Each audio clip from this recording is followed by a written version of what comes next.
Today we're going to talk about two important layers when it comes to weed addiction slash dependence. The first is the nervous system conditioning.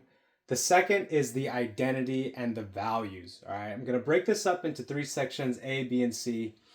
And hopefully you'll connect some dots because this is going to be a deep dive into the nervous system conditioning and the identity, and as much as I can give you in that regard. And if you're watching this, you're someone who is probably like me. You have smoked weed for a lot of years, and you've tried your best to get a handle on it, try and moderate. You've had some success, hopefully, in doing so, but for whatever reason, you're having a hard time really crossing the finish line or crossing the bridge and having this area of your life handled. And if you are watching this, it's likely that weed addiction and dependence has dominated a lot of your psyche, dominated a lot of just how you feel about yourself and your life. And you're ultimately trying to get this handled. Without further ado, let's get into it. All right. So the nervous system conditioning. This is probably the layer that I think most people and a lot of help and resources when it comes to addiction in general, especially weed addiction, cover, which is the dopamine system training, which is the, I need to smoke less weed and find other ways to deal with myself. And that's all good, right? And so let's just go through that real quick. If you're someone who is addicted to weed or dependent on weed, essentially what has happened is for many different things, whether it's stress, anxiety, boredom, or your morning routine, your evening decompression, or your social routine, you turn to weed as your way to solve your problems, right? And in that way, when weed becomes this go-to thing for all that stuff, and you do that over and over and over and over for years, what happens is the nervous system becomes trained to use weed as its primary emotional regulator, primary psychological regulator. And if you are at that stage of addiction and dependence, unfortunately, or don't even want to say it that way, you've cut off other ways to deal with those things and you just turn to weed because it's so convenient, because it's so instantaneous, and it is more or less effective, so to speak, right? And so forget these other arrows outside. Essentially what's going on in your brain and your body is we have literally trained ourselves to need weed for all these things. And again, this is something that we were doing over and over and over and over again, which sucks, right? We did not mean to do that, but that's just what happened. And so that's why when you're like, okay, I'm going to go 30 days no weed, that on day 2, sometimes day 1, it's like, oh my God, fuck, right? Excuse my French, fuck. You're aching because the thing that you would go to for stress, the thing that you would do first thing in the morning, the thing that you would do after work, after school, the thing that you would go to when you're socially anxious, it's gone. And so naturally what's going to happen is you will get cravings, and they will be intense, especially if you don't have alternatives that you've trained your body to crave instead, to trust instead. And so the process of nervous system reconditioning is to remove weed from the picture, which is step 1, but it is then to find alternatives for all these different things. And what you'll find is that you can turn to various alternatives for those different many things, meaning you can go to the same thing for when you're stressed and when you're socially anxious. You can go to the same thing from when you're anxious and when you want to study. The point is that you have alternatives, and it's not all reliant on weed. And so instead of being dependent on weed, like it's the thing that you need for everything that you deal with in life, you can be independent from weed because you have other things. It's kind of similar. I don't know if this if this metaphor is really gonna land, but take relationships for example, boyfriend girlfriend, right? I used to have this problem where once I got a girlfriend, I would ditch everything, right? I would ditch my friends, I would ditch my exercise, I would ditch all these different things, and we can get into that another time. But the point is that I became emotionally dependent on my girlfriends of the past and was no longer an independent person that got his social needs through his family and friends still, that got his sense of self-esteem from his own personal success outside of having a girlfriend. And so in a similar way, we want to be independent from weed such that we don't need it when we're stressed. We don't need it for a morning routine. We don't need it to celebrate when we accomplish certain things. And that's just kind of like a dumbed down formula in terms of what is weed addiction, how is it happening in the nervous system. Now that's one layer, right? And this is very critical, right? In 2019, if you're watching this in 2026 still, I just recently made the decision to quit using weed, and it's a lot deeper than just this nervous system side of things. There's a lot of childhood trauma built into that. There's a lot of personal reasons behind that decision. But it's been a 15-year journey of trying to figure this out. And that's where this information and this experience is coming to you from. 15 years of trying to figure this out in my own life. But in 2019, I actually went a whole year without weed. And I learned a lot of these things. And it was a powerful, beautiful experience because when I removed weed out the picture, I was forced to then create these new links in my nervous system such that I more or less found a way to create stability independent of marijuana, right? I have ways to deal with social anxiety. I have ways to deal with morning routines. I have ways to feel happy and celebrate when I'm bored, anxious, stressed, all that stuff. And it's because I've spent the time hammering home those habits. And so in a lot of ways, you're reversing things, right? You unconsciously hammered the weed habit. Now it's time to consciously habit the alternatives, okay? So that's one piece. I think that's pretty self-evident. Hopefully it's made a lot of sense to you.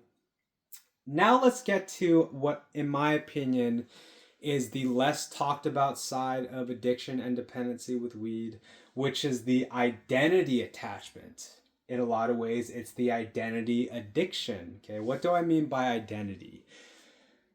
It's simple. It's simple, right? If you're someone who's watching this, it's likely you identify as someone who is addicted to weed or dependent to weed or has issues with controlling weed, right? And what that may look like and sound like in your own head is, you're talking to someone or you're reflecting to yourself, man, why can't I figure this out, right? The identity is, I am someone that can't figure this out. I am not able to figure this out. God, why am I addicted to this?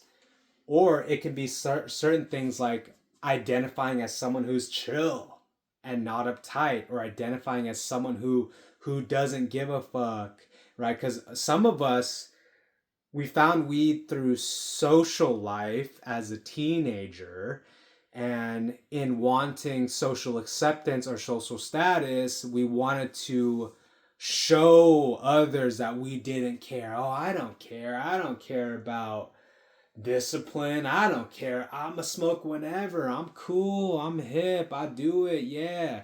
And in that way, we are trying to embrace this identity of, oh, I don't care, I'm chill. Okay. And how this relates to weed addiction is, and sometimes it is just as difficult to deal with as nervous system addiction, which is, oh my God, if I don't have weed, then I'm not chill. If I don't have weed, that means I'm uptight. And in weird ways, right? The whole deal with our identity is we are almost desperate to align with it. And so when the weed goes away, and oh my God, you're doing well, and oh my God, you've gone, 3 weeks without smoking. Oh my God, you're actually doing it. But then the identity deep down is, no, but I'm not able. No, no, no. I'm someone who's stuck. I'm someone who's addicted. I'm someone who can't figure this out. And it sounds fucked up, but we find comfort in those identities because they also come with emotions that we're comfortable with. As weird as it sounds, we feel comfortable in the identity and the feelings of, oh God, how come I can't figure this out? The shame, the guilt, the anger. God dang it. When we tell ourselves this over and over, we train ourselves in this way too, psychologically and emotionally. God, when am I gonna figure this out? Right? And then goes the whole pattern again. Oh God, I can't figure that. Well, let me just smoke. I'm just like, oh God. And it's almost like, yeah, in this weird, jacked up way, we I don't even know how to word it, but it's like, oh yeah, when am I gonna figure this out? It's safer to be in the world of I don't know, but one day I will. And that leads us to letter C, which is the importance of creating a new identity and allowing ourselves to align with our values, right? And so going back to B real quick, what's there to do with identity attachment and identity addiction is to become aware. To become aware of what are the identities that are trying to hold me back. What are the identities that I need to then let go of, right? And one of the big ones is that I'm not able to figure this out. No matter what I do, I can't try. Because if you are someone who has tried and failed and tried and relapsed and tried and tried and tried and tried, naturally what's going to develop is this identity of, God, when am I going to figure this out? I'm not someone that can figure it out. I'm not able, things like that.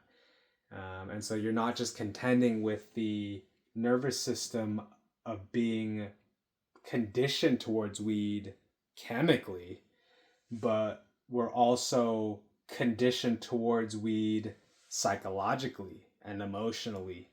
And so it's important to be aware of those things such that they are not also dictating your decisions and actions. And this arguably can be even tougher or just as tough as the nervous system conditioning.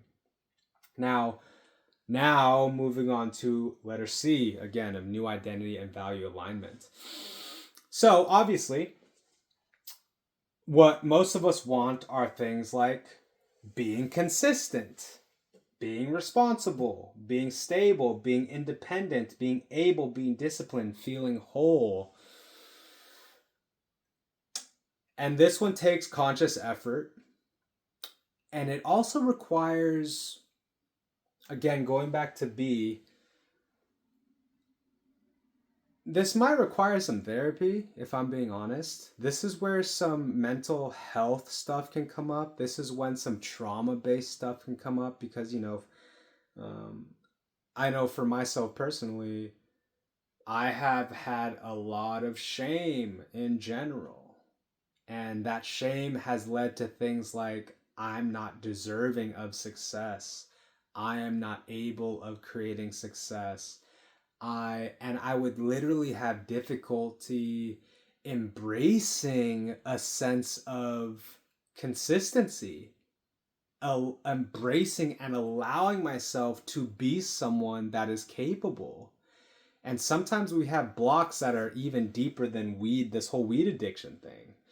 And that's a lot of what this journey can be about, especially if you're someone watching this video and you find yourself stuck in this whole cycle for years. Um, and so yeah, like again, being aware of the old identities, doing whatever inner work you might need to do around incapability, around fear of success, around those things. And then similarly, having the awareness and finding your process for embracing a new identity. That's something I'm still mastering myself. But what it might look like is quite literally, whether it's affirmations, mantras, right? I am enough, I am enough, I am enough. Or just quite literally practicing and allowing ourselves to embrace success. And right there, what's there to contend with is this fear that you'll go back, this normalcy, this comfort in feeling incapable. And right on the other side of that is allowing ourselves to be okay with success. And again, that sounds odd, right? It sounds odd to say that I need to embrace success. But again, we find odd comfort in identities even when they don't serve us, even when they're limiting. And a lot of ways we find safety and consistency in that and predictability. It's like, oh, God, when am I going to figure this out? Oh, I don't know, but let's journal about it 1,000 times and we'll find again. And I'm not saying that the journey isn't going to include journaling 1,000 times. The point of this video is to create awareness of all these different things so that you can add it to your awareness. So to be aware of these things so you can add it to your awareness in your journey. And hopefully you can walk away with this connecting some dots, feeling more equipped, feeling more empowered in your journey. And my heart is with you guys. My heart, my spirit is with you guys. By golly gee, this vicious fucking cycle. I know. Anyways, if you're at this point of the video and you're interested in a free one-on-one coaching session, reach out to me. I'm a professional life coach by trade, and I also happen to go through this vicious weed addiction cycle personally. And so reach out to me. We might just be a good fit to work long-term for a paid service, but regardless, one free session for you. We can go through anything, and it's meant to bring you clarity. It's meant to bring you a breakthrough, maybe a sense of accountability, and we can even do some deep dive into any of this stuff wherever you're at in your journey. 1 hour, 45 minutes to an hour. I usually offer this for $50 to $100 an hour.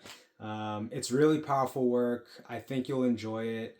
And at the very least, it's free, one time, no strings attached. Again, we can talk about working together long term for a paid service if that makes sense and if you want that. But regardless, reach out to me via Instagram or email. Instagram is at Gabe_Santos, or email is g.santos28@gmail.com.